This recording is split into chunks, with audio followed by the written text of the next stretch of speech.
কয়েকদিন থেকেই আসলে এক ধরনের বিরক্ত করা হচ্ছে সরকারকে পুশিং করে। তারপরে আরো নিশ্চয়ই আপনি দেখেছেন যে রংপুরের পলাশবাড়ীতে যে রাম মন্দির, তো সেইগুলা থেকে মানে বলা হচ্ছে যে এগুলোও সরকারকে বিরক্ত করার জন্য করা, বা এরকম একটা আহ, মানে প্রধানমন্ত্রী চীন মালয়েশিয়া যাওয়ার আগে যে বিক্ষোভটা হয়েছে সনাতনী ধর্ম অবলম্বীদের, তো সেটাও বলা হয়েছে যে একটা উস্কানিমূলক প্রধানমন্ত্রী যাওয়া উপলক্ষে। তো আসলে কি এগুলো উস্কানিমূলক নাকি এগুলো আগে থেকে মানে কোনো না কোনো আমি ভাবে তো বানানো হয়েছে? আমি খুব আশ্চর্য হয়েছে এটা, কারণ আমাদের সনাতনী ধর্মাবলম্বী দুই একজন যে সময় যেভাবে কথাবার্তা বলেছেন এখানে, এখন আমি তো ওরকম ভাবে কথা বলতে চাই না। আপনি যে এই ধরনের উস্কানি আমরা পশ্চিমবঙ্গে পরিবর্তনের পরে শুনেছি, সেন্টিমেন্টাল।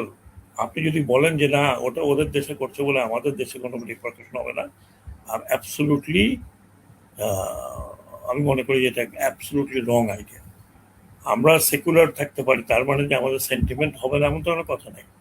হুম। আপনি বুলডোজার নিয়ে সেখানে মসজিদ ভাঙা হচ্ছে, বুলডোজার নিয়ে সেখানে মাদ্রাসা উঠিয়ে দেওয়া হচ্ছে, সেখানে সারা বিশ্বে যাচ্ছে যে নামাজ পড়তেছে তাকে আহ, পুলিশ লাথি মেরে ফেলে দিচ্ছে।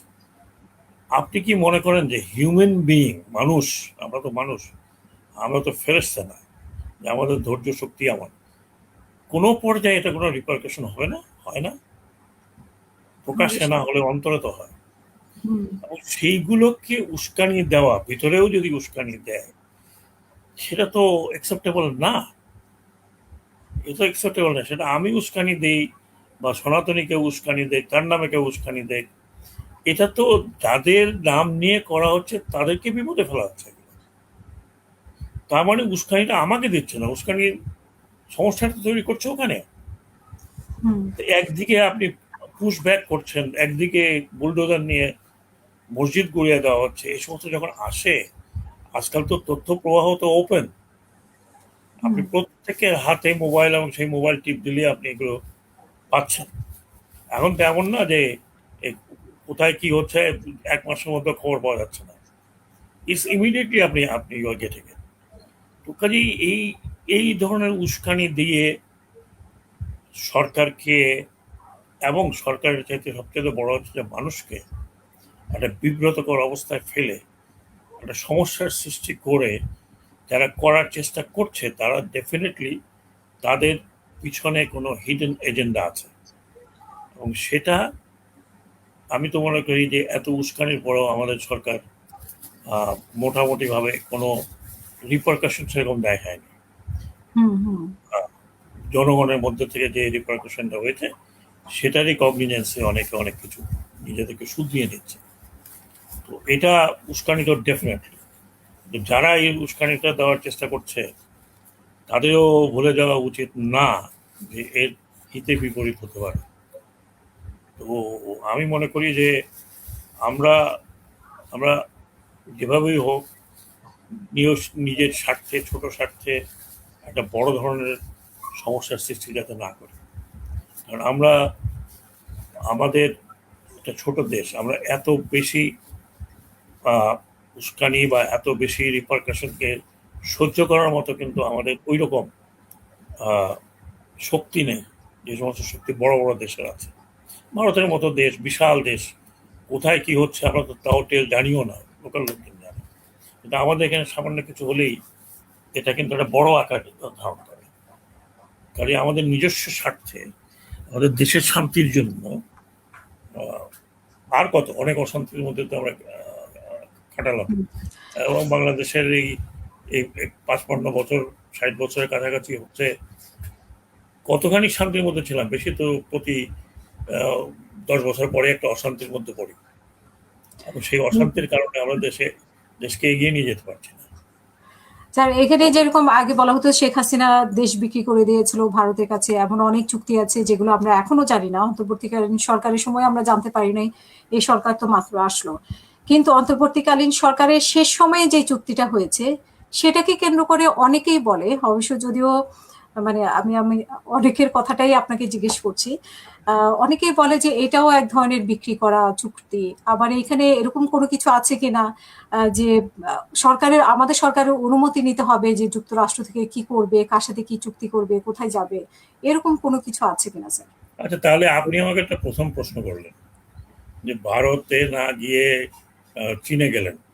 তো চীনে যাওয়ার আগে কি আমি জানি না আমাদের প্রধানমন্ত্রী বা আমাদের পররাষ্ট্র মন্ত্রণালয় কি পেন্টাগন থেকে জিজ্ঞেস করেছে ভাই আমরা চীনে যাবো কি যাবো না, এরকম কোনো খবর আপনি পেয়েছেন?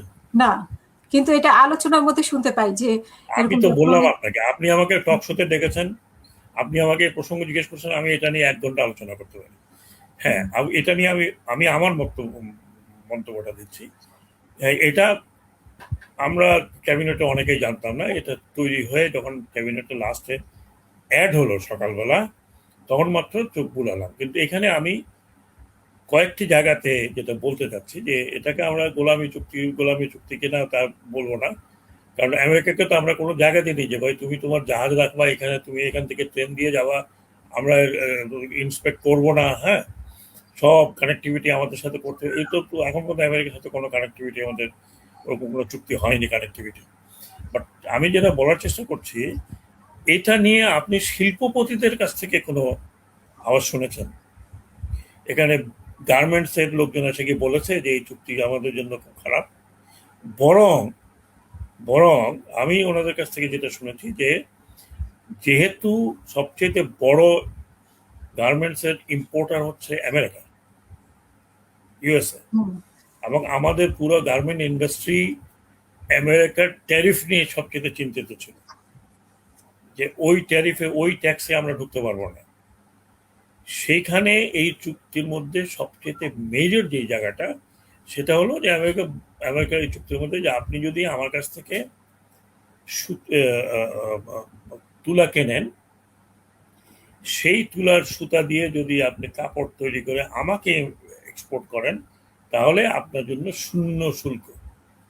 হুম, এখন আপনার প্রশ্ন উঠতে পারে, হ্যাঁ আমেরিকান তুলা তো অনেক ভালো, ওয়ার্ল্ডের ওয়ান অফ দ্য বেস্ট কোয়ালিটির। এখন সেটাকে দাম হবে, ক্যারিং কস্ট হবে, সবই হবে।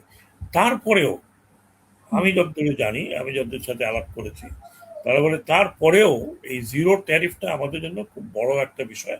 আমরা অনেক দেশকে তাহলে আমরা পিছনে ফেলতে পারবো। আর না হলে আপনি চুপ, মানে ইয়ে তো আমি করব, আমি আমার ইম্পোর্টে যদি 100% করি, আপনি কি করবেন? আপনি আমি আপনাকে কিনবো না, আপনাকে আমার হুম, জোর করে বিক্রি করবেন না।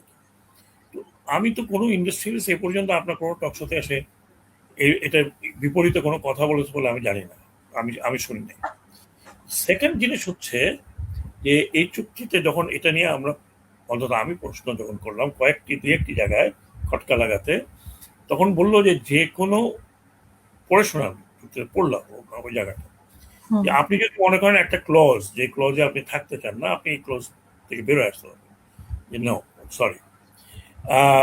এবং ওখানে বলা হচ্ছিল যে এটা রেটিফাই করবে পার্লামেন্ট। হুম, পার্লামেন্ট গঠিত হওয়ার 60 ডেজের মধ্যে এটা রেটিফাই করবে, নয় বাতিল করবে, অথবা সংযোজন বিয়োজন করবে। হুম, কাজে ব্যাপারটা ছিল যে একটা করার পরেও that was not sign or accepted unless পার্লামেন্টে যদি এটা রেটিফাই না করে। কিন্তু পার্লামেন্টে এটা নিয়ে তো কোনো আলোচনাই হয়নি, কোনো পক্ষই এটা প্রশ্ন ওঠায়নি। তার মানে কি, তাহলে কি পার্লামেন্টে যে কমিটি তৈরি হয়েছিল সেই কমিটি এই চুক্তি দেখার পরে দেখেছে যে এখানে এমন কোনো কিছু নাই যেটা বাইন্ডিং হয়, তাহলে তো পার্লামেন্টে আলোচনা হতো। পার্লামেন্টে তো এখন একটা বিরোধী দল, বেশ বড় সড়ো বিরোধী দলই আছে, হুম, 70+, এবং তার সাথে আপনার এনসিপি যারা আন্দোলনের মধ্যে ছিল তারাও তো আছে। তো হুম, এই পর্যন্ত তো পার্লামেন্টে আমি যতটুকু শুনেছি এইটা প্রসঙ্গ তো উঠেই নেই।